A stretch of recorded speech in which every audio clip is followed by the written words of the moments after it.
Firework control zones have come into force in Edinburgh, the first city in the UK to introduce the temporary ban. Anyone setting off private fireworks in some parts of the city will be committing a criminal offence. It follows a serious disorder in the run-up to Bonfire Night last year, which left dozens of riot police injured. Juliet Dunlop is live from Edinburgh. This is sort of an extraordinary move, isn't it? Just explain why and what it means.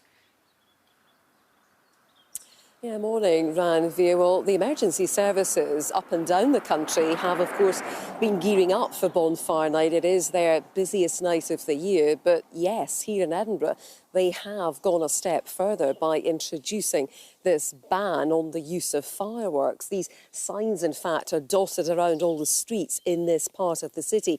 Now, it isn't citywide. It doesn't apply to organised displays. But if you live here and set off a firework, you will be committing a criminal offence. Now, this is all in response to increasingly violent clashes between police and crowds of mainly young people in the run-up to Bonfire Night. And last year, where we are in Niddrie, well, they saw some of the worst violence. Police were pelted with fireworks, petrol bombs, bricks.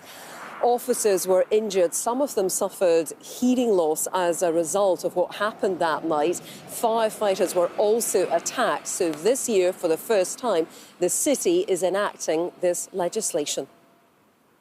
We in the city are making sure there's no additional debris lying around that people might burn or use as offensive weapons to attack the police or fire services.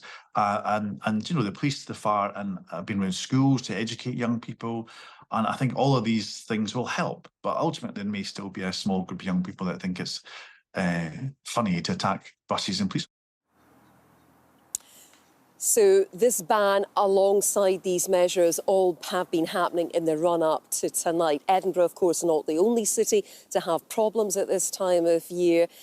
But certainly this year across Scotland, riot police again will be on standby alongside plainclothes officers to support local police forces. But there is also a much wider debate around the use of fireworks, Ranveer. And today, a campaigner will be handing in a petition with 1 million signatures calling for much tighter restrictions on the use of fireworks to Downing Street. But certainly the message this year, as always, enjoy Bonfire Night, but do so safely.